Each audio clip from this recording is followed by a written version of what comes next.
We're doing a business model breakdown for Costco today. And honestly, it's pretty easy to fangirl or fanboy Costco, but there are a lot of ways that Costco under the hood has both a ton of superpowers, but also opportunities for growth. And that's what these business model breakdowns are all about. So we're going to take a look at the business overall. We'll take a look at what kind of business model Costco uses. We'll take a look at some of the key metrics that we would be managing to if we were in leadership at Costco or if we were advising Costco. And then finally, we'll end with a hot take. I'm here with my colleague, Namaan. Namaan, welcome. Let's jump in. Here we go. We're going to talk a little bit about just the high level data for Costco. Costco, in their most recent fiscal year, which ended September 1st, 2024, had $249.6 billion in revenue. Not too shabby. Costco also had a gross income of $27.267 billion, and then annual operating income of $9.285 billion. The categories that Costco sells in, and I think this becomes really important when we talk about the business model later, are number one, their largest category are foods and sundries. That does not include fresh foods. Their second largest category are non-foods. They are the underwear and the Lego and the other items that you see when you first head into Costco. Number three are the fresh foods. This includes milk and vegetables. And then number four are the ancillaries. That includes Costco gas, Costco optical, Costco travel, and more. And so what's really interesting when we kind of start to break this down is that you see some of the mix of Costco, how they've been managing over time, and what's growing. Just a couple of other fun facts about Costco. Costco has 891 stores. 614 of those are in the US. And to my surprise, 277 of them were international. I kind of thought that they were much more US dominant than that. That means that their revenue per store is around $280 million.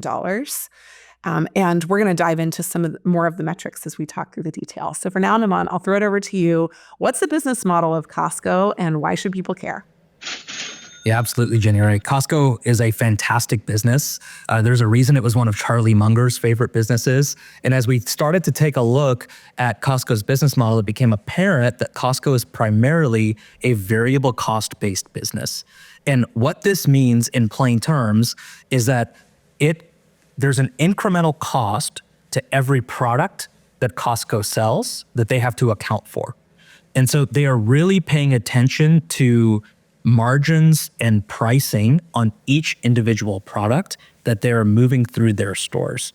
So are there fixed costs at Costco? Absolutely there are. But what's the primary cost driver that Costco is paying attention to? It's the variable cost line. So with that being said, I took a look at Costco and put myself in the shoes of the CEO, the advisory board, even an investor, and thought through, if I had some influence at Costco, what are the three metrics that I would be managing to and paying attention to the most? And here are the three that I identified. Metric number one that I would be paying attention to for Costco: membership growth, renewal rate, and mix. I was stunned when I found this out, January. So Costco, at the end of 2023, had 71 million paid members worldwide. 73% of Costco's gross profit comes from its membership fees. Membership fees make up 2% of revenue, yet contribute 73% of gross profit. That was stunning to me. And Costco in the last 10 years has almost doubled its membership while retaining a 90% renewal rate. So the first thing that I'd be paying attention to if I was at Costco is, how do I continue to grow membership? And how do I continue to retain the members that I already have? The third kind of subcategory underneath membership that I'd be paying attention to is membership mix. So Costco has different tiers of membership, and there's a standard tier and there's an executive tier. More than half of Costco memberships are at the highest executive tier, which is $130 a year membership fee, versus the standard tier, which is $65 a year. So when you can continue to move members from standard to executive, you are doubling your margins right off the bat, and you're also incentivizing those customers to spend more. It is proven that executive members spend more than standard members because they get a 2% rebate on every purchase that they make. And Costco's done the math to realize that they spend more than 2% incrementally than the standard members do, so that they are increasing the margin and the value that they extract from that executive customer. Now, along with membership growth, renewal rate, and mix, you have to make sure that you are increasing continually, or at least maintaining the value or the perceived value of that membership. And the way that Costco does that is by keeping prices low. And the way that Costco keeps prices low is that it caps the gross margin that it extracts on third-party products to 14%. And it caps the gross margin that it extracts on Kirkland brand products to 15%. So this keeps costs low. Costco has put an artificial cap on the gross margin it can extract from every single product inside of its store. This keeps costs low, and it enhances, therefore, the value proposition of the membership. It also keeps supplier relationships strong, because Costco isn't as incentivized to push people to its own branded products the way that a Walmart or a Kroger or a Target or another store would be. So when you think about Costco's secret sauce that you mentioned, January, like a big part of that is its warehouse distribution model. It's also its strong supplier relationships, and that contributes directly to the value proposition of the membership itself. So that's metric number one. Metric number two that I'd be paying attention to is shopper traffic and spend per visit. So a little bit of just historical context for you. In the quarter that ended on June 30th, shopper traffic was up over 6% year over year. And if you strip out the US and Canada, you'll find that shopper traffic was actually up 7.5% year over year. So if I'm at Costco, I'm looking at the US market and I'm starting to try and pay attention and figure out, have I reached a saturation point in North America? And does it make sense for me now to prioritize other international markets to expand to next? So I'd be looking at shopper traffic by region, and I'd also be looking at spend per visit. Right now, the average spend per visit at Costco is around $150 US. But what I don't know and what I'd want to know is, how often do members visit, and what percentage of members come more than once a week? Can I target those members with special offers, with some kind of like retargeting based on purchase history to increase the spend per visit for those members even higher than the average? The third and final metric I'd be paying attention to if I was at Costco would be inventory per store. One of the things that's unique about Costco is that it maintains a limited overall inventory per store. It's only around 4,000 products. And this is orders of magnitude less than similar stores that have similar or even larger retail footprints. So way less SKUs per square foot. And so what Costco does is it cycles in enough new products to keep members coming back. It gives you this adventurous experience when you walk into the store. What's new here out of the limited selection that's at Costco?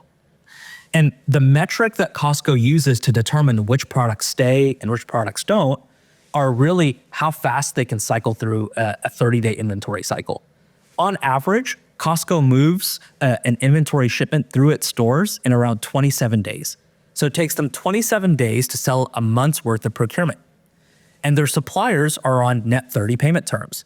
So Costco doesn't have to upfront necessarily put up the money for the inventory that it's procuring. By the time it comes time to pay suppliers, they've already moved all of that inventory and product.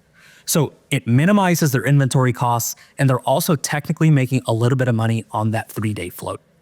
So if your profits are good on a per product basis, you can then really focus on volume, getting more people in the store, purchasing more products, because you know that you've got a set margin on each one that's healthy enough. So those are my 3 metrics that I'd be paying attention to for Costco. January, how about you?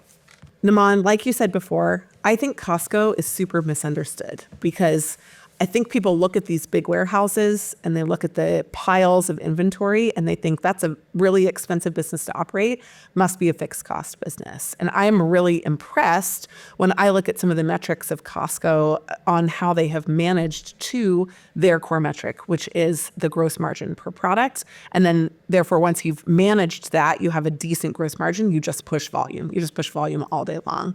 And so when I look at some of the metrics that I care about, I'm actually thinking about ways that if I were advising Costco today, not 10 years ago, how they got to where they are today, but today forward, what are some of the things that they need to improve on? What are some of the things that they need to double down on? What are some of the ways that they need to make sure they're enhancing their business? So number one for me is e-commerce as a percentage of revenue. Costco cites that they have 19% growth in e-commerce, and I bet that's off of a base of like $1 million, right? A tiny, tiny amount of overall revenue. They don't actually disclose it in their 10K, but I'm imagining it's a very small percentage of revenue.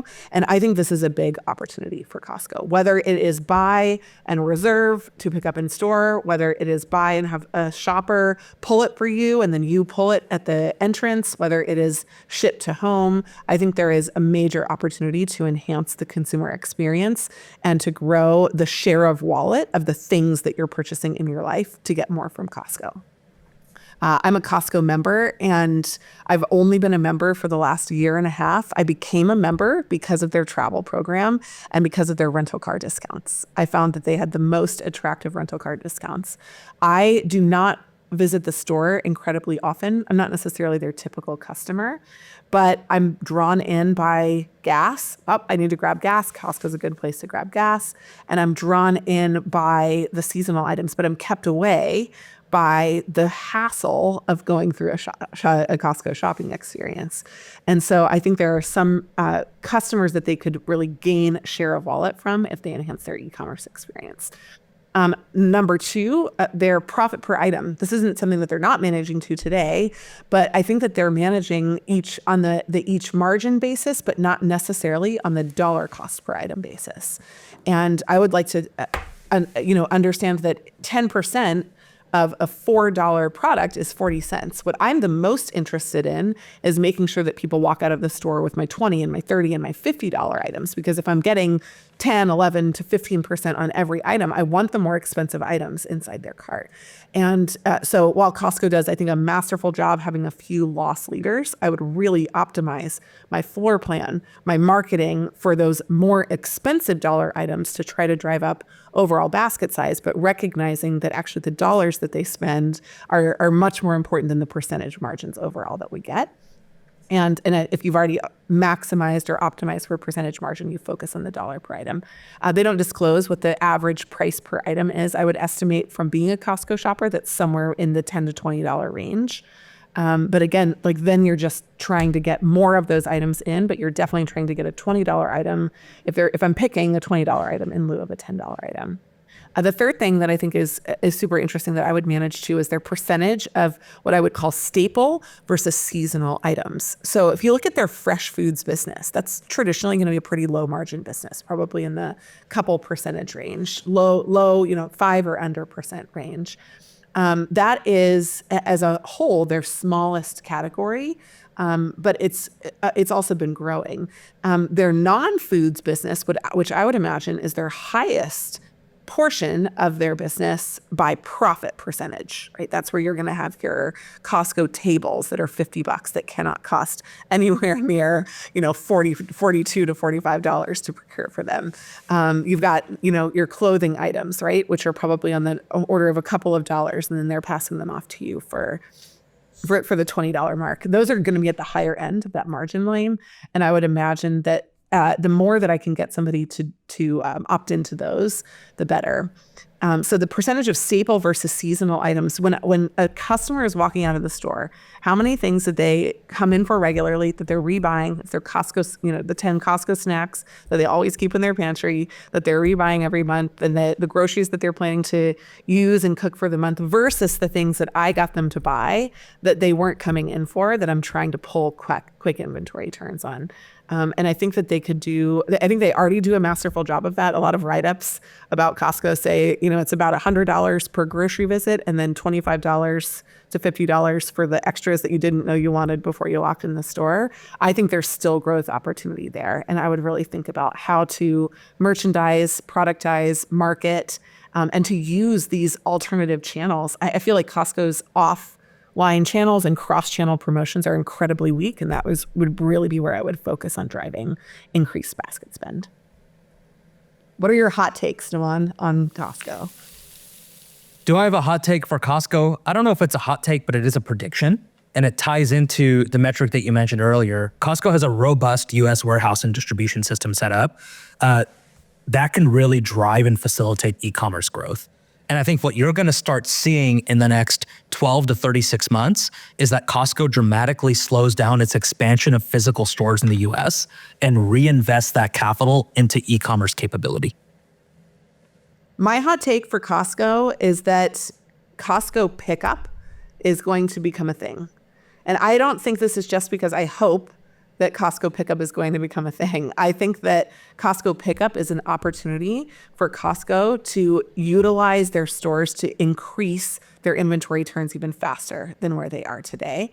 And I think it will create an opportunity. I think Costco has incredible leverage with their customers. You do not have to do Costco pickup for a gallon of milk. What you should do it for is large basket items, right? If you buy $500 or more at Costco, you don't have to go into the store. And I can imagine watching some of the customers in the store that could be very attractive. I think it would really push them to get into better e-commerce delivery, better recommendation algorithms, better purchase history algorithms. Once I've bought a wreath 1 year at Costco in October, I should buy a Christmas item and they should be presenting exactly the same type of thing and price point to me the next year. If we have repetitive customers, we shouldn't think about it on a week or a month basis. We should think about it on an annual basis. And I think that creating a pickup system to drive more throughput through the stores is really going to push them to accelerate that e-commerce capability.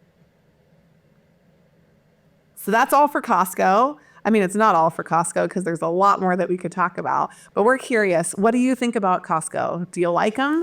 If we gave you a case study on how to make Costco better, what would be your point of view? How would you think about it? What metrics would you care about? What data would you want to go get? And how would you make recommendations to improve the business? That's fundamentally why these business breakdowns are powerful, because we're not just thinking about why you should buy stock in Costco or not. We're thinking about, from a leadership perspective, standing from where we are today for the next 1 to 2 to 5 years. What would you do differently? And this is an opportunity for you to hone your business acumen, to prepare for case interviews, and to get ready for life on the job.